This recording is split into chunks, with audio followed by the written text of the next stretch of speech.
જો આપણે ભારતના રાજકારણના હૃદયને સમજવું હોય તો ઘણીવાર આખા દેશના નકશાને જોયા કરવા કરતાં કોઈ એક ચૂંટણી ક્ષેત્રના ઊંડાણમાં ઉતરવું વધુ જરૂરી બની જાય છે. આજે આપણે એવું જ કરીશું. આપણે ગુજરાતના બેચરાજીના મેદાનમાં ઉતરીશું, જ્યાં જીત અને હારની નાની નાની વાર્તાઓ આખા દેશની એક મોટી હકીકત રજૂ કરે છે. આ સવાલ ખબર છે માત્ર આંકડાઓનો નથી. આ સવાલ લોકોની આશાઓનો છે, એમના ડરનો છે, અને એ રાજકીય પવનની દિશાનો છે જે ચૂપચાપ બધું બદલી નાખવાની તાકાત રાખે છે. તો ચાલો આજે આ પડોળોને એક પછી એક ખોલીએ અને સમજીએ કે બેચરાજીમાં ખરેખર દાવ પર શું લાગેલું હતું. તો આપણું કેન્દ્રબિંદુ છે ગુજરાતના મહેસાણા જિલ્લામાં આવેલો બેચરાજી મત વિસ્તાર. આને માત્ર એક ભૌગોલિક વિસ્તાર ન સમજતા. આ તો રાજકીય, સામાજિક અને આર્થિક દબાણોની એક જીવંત પ્રયોગશાળા છે. અને આજે આપણે એનું જ વિશ્લેષણ કરવાના છીએ. કોઈ પણ નિદાન કરતા પહેલા જેમ ડોક્ટર ફીવર ચાર્ટ જુએ છે, એમ જ આપણે પણ આ રાજકીય તાવના ચાર્ટ પર એક નજર નાખીએ. જોઈએ કે આંકડા શું કહી રહ્યા છે, કારણ કે ઘણીવાર આંકડા જ આપણને સમસ્યાના મૂળ સુધી લઈ જતા હોય છે. લગભગ 2,58,000. આ ફક્ત એક આંકડો નથી, આટલા લોકોના સપનાઓ છે, આટલી બધી આકાંક્ષાઓ છે જે દરેક ચૂંટણીમાં પોતાનો અવાજ શોધવાનો પ્રયાસ કરે છે. હવે આ આંકડો જુઓ, 63.02%, 2022નું મતદાન. આ આંકડો માત્ર ઓછો છે એવું નથી, એ એક વાર્તા કહી રહ્યો છે. અગાઉની ચૂંટણીઓ કરતાં આટલો મોટો ઘટાડો શું સૂચવે છે? કદાચ મતદારો સિસ્ટમથી થોડાક નારાજ છે, અથવા કદાચ તેમને કોઈ મજબૂત વિકલ્પ જ નથી દેખાઈ રહ્યો. આ કેમનો જવાબ આપણે આગળ શોધીશું. અને આ ચાર્ટ, આ તો બેચરાજીના રાજકીય હૃદયની ધડકન જેવો છે. 2012, 2017, 2022. જુઓ કેવી રીતે સત્તાનું પલડું સતત એક બાજુથી બીજી બાજુ ઝૂલતું રહ્યું છે. આ જ અસ્થિરતા આ બેઠકને દરેક રાજકીય પક્ષ માટે એક પ્રતિષ્ઠાનો જંગ બનાવી દે છે, એક સાચી સ્વિંગ સીટ. તો આ આંકડા પાછળનું સાચું કારણ શું છે? કારણ કે આંકડા તો ફક્ત લક્ષણો બતાવે છે, બીમારી નહીં. ચાલો હવે ઊંડાણમાં ઉતરીએ અને એ મુદ્દાઓને સમજીએ જે બેચરાજીના લોકોના દિલ અને દિમાગ પર રાજ કરે છે. આપણા બંધારણની ભાવના પણ એ જ છે કે દરેક નાગરિકની ગરિમા જળવાય અને જાહેર જીવનમાં જવાબદારીપૂર્વક ચર્ચા થાય. આ જ સમજ સાથે આપણે આગળ વધીએ.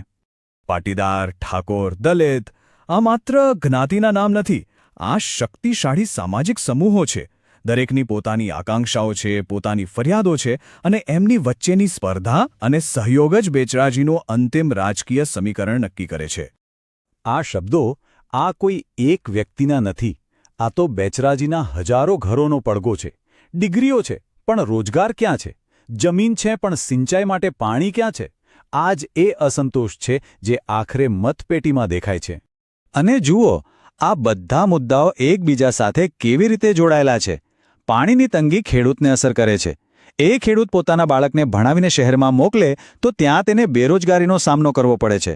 અને આ બધી નિરાશાની વચ્ચે સામાજિક ન્યાયનો પ્રશ્ન વધુ જટિલ બની જાય છે. આ એક દુષ્ટ ચક્ર છે જેને તોડવું જરૂરી છે. સારું, તો આટલી બધી જટિલ સમસ્યાઓ અને સામાજિક સમીકરણોનો સામનો કરવા રાજકીય પક્ષો શું કરે છે?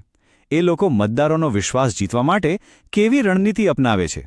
ચાલો હવે આપણે ચૂંટણી પ્રચારની દુનિયામાં પ્રવેશ કરીએ. કોઈ પણ સફળ ચૂંટણી પ્રચાર આ 4 સ્તંભો પર ટકેલો હોય છે. પહેલું, સાચા સામાજિક સમુદાયોનું ગઠબંધન. બીજું, જમીન પર કાર્યકર્તાઓનું મજબૂત નેટવર્ક. ત્રીજું, લોકોના દિલને સ્પર્શી જાય એવી એક વાર્તા. અને ચોથું, આ બધાને શક્ય બનાવવા માટે જરૂરી સંસાધનો. આમાંથી એક પણ પાયો નબળો પડે તો આખી ઇમારત પડી ભાંગે છે. આ સ્લાઇડ પર નજર નાખો. અહીં વિરોધ પક્ષ સામે રહેલી દ્વિધા સ્પષ્ટ દેખાય છે. એક તરફ એમની પાસે ઓબીસી મતદારોનો મજબૂત જનાધાર છે, પણ બીજી તરફ નેતૃત્વમાં એકતાનો અભાવ અને નબળું સંગઠન એમને શક્તિશાળી સત્તાપક્ષ સામે ટકી રહેવા દેતું નથી. પણ એક વાત સમજી લો, ચૂંટણી જીતવી એ તો માત્ર અડધી લડાઈ છે. અસલી પડકાર તો શાસન કરવાનો છે, લોકોની અપેક્ષાઓ પર ખરા ઉતરવાનો છે. તો ચાલો હવે વિજયની વ્યૂહરચનાથી આગળ વધીને અસરકારક શાસનની દૃષ્ટિ તરફ જઈએ. તો પછી ઉકેલ શું છે? જવાબ આ 5 સ્તંભોમાં છુપાયેલો છે. સ્થાનિક સ્તરે રોજગાર, પાણીની ગેરંટી, સરકારી યોજનાઓમાં પારદર્શિતા, લોકોની ફરિયાદો સાંભળવા અને નિવારવા માટે એક મજબૂત સિસ્ટમ, અને આ બધાથી ઉપર લાંબા ગાળાનો વિશ્વાસ. આ માત્ર ચૂંટણીના વચનો નથી, આ એક નવા સામાજિક કરારનો આધાર છે. ખરું કહું તો ચૂંટણી જીતવી એ ફટાકડા ફોડવા જેવું છે. એક ક્ષણ માટે ઉજવણીનો મોકો મળે, પણ લોકોનો વિશ્વાસ જીતવો અને ટકાવી રાખવો એક બગીચો ઉગાડવા જેવું છે. તેને સતત કાળજી, પોષણ, મહેનત અને ધીરજની જરૂર પડે છે. શાસનમાં પારદર્શિતા અને લોકોના ડેટાની સુરક્ષા પણ એટલી જ જરૂરી છે, જેમ ભારતના ડીપીડીપી કાયદાની રૂપરેખામાં પણ સ્પષ્ટ છે. વિશ્વાસ એમ જ નથી બનતો. અને અંતે આ સવાલ આ માત્ર બેચરાજીના નેતાઓ માટે નથી, આ આપણા સૌ માટે છે. કારણ કે લોકશાહીમાં નેતાઓની સાચી ફરજ એ જ છે કે તેઓ જનતાની જરૂરિયાતોને સમજે, સાંભળે અને તેને પૂરી કરવા માટે નિષ્ઠાપૂર્વક કામ કરે. આ જ સાચી રાજનીતિ છે.